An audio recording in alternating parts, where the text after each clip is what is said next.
আসসালামু আলাইকুম ওয়া রাহমাতুল্লাহি ওয়া বারাকাতুহু।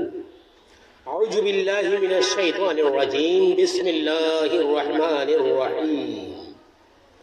প্রশান্তিময় সুনিরাপদ আশ্রয়ের প্রয়োজনে প্রশ্রয় চাহি মনে প্রাণে আমার প্রিয় মহান রবির সন্নিকটে চিরধিকৃত ঘৃণিত অনন্ত অভিশপ্ত বিতাড়িত ইবলিসের দুরভিসন্ধি সংকট শৈলীপূর্ণ শুভ সূচনা করিলাম নয় পাক পৌত মহান রবের নাম, যিনি দয়াময় পরম দাতা উদারতার পয়াম, যার মাঝে পাই খোঁজে অনুরাগের আঞ্জাম।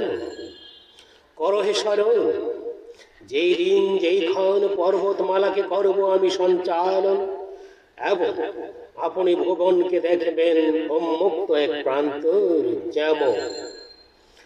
সেই দিন সেই ক্ষণ মানুষকে করব আমি একত্রিত কর, অতঃপর তথায় তখন কবুও কোনো ক্ষণ ছাড় পাবে না কোনো জন।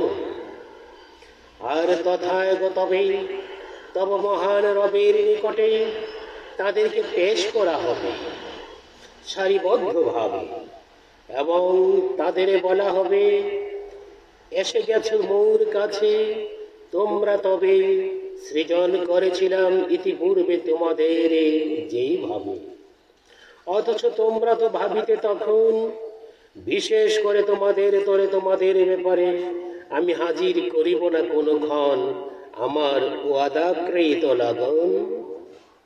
সেই দিন তাতে সবার হাতে রহিবে এতে আমল নামাতে গাঁথা লিপিবদ্ধ খাতা, এবং তাতে যা আছে লিপিবদ্ধতে তার কারণে তুমি দেখবে সব আসামি ভীত সন্ত্রস্ত আতঙ্কগ্রস্ত। কহিবে তাদের বাক্যযন্ত্র, হায় রে আক্ষেপ মোদের দুর্ভোগ এত দুরন্ত, এ কেমন মহাগ্রন্থ এত ছোট বড় কিছুই রাখেনি বিয়োগ বিরত, বরং এত রেখেছে সমস্ত হিসাব যত, অবিরাম অবিরত পুঙ্খানুপুঙ্খ অক্ষত। তারা পাবে তাদের যত কর্মকৃত সম্মুখ পানে উপস্থিত।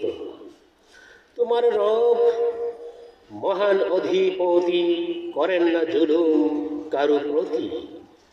করহে স্মরণ আমি কহিয়াছিলাম যখন ফেরেশতাদের করিয়া নির্ধারণ, তোমরা আছো যত আদমের প্রতি হও সিজদায় নত, তথা তখন সবাই হল নত ইবলিস ব্যতীত। ছিল সে যখন জিনদের একজন, সে তার পালন কর্তার ফরমান করেছে প্রত্যাখ্যান। অতএব এখন তোমরা কি আমাকে করিয়া অবমূল্যায়ন, তাকেও তার স্বজনদের করেছ বন্ধুরূপে বরণ, অথচ তারা এখন তোমাদের চরম পরম দুশমন। এটা জালেমদের তরে প্রবল নিঃস্ব নিকৃষ্ট বদন। আমার প্রিয় মহান রবের স্বীয় পাক পৌত বচন কথিত কথন লিখিত লেখ এ মহাসৃষ্টির অতীব প্রয়োজনীয় ধারা, সর্বকালের সর্বসেরা মহাসত্যবাহী তত্ত্ব সতত সদায় সম্বলিত সমন, মহাসাহেনশাহী নিখুঁত নিপুণ অধুনাতন সুমার্জিত অলঙ্কৃত বচন। আসসালামু আলাইকুম ওয়া রাহমাতুল্লাহি ওয়া বারাকাতুহু।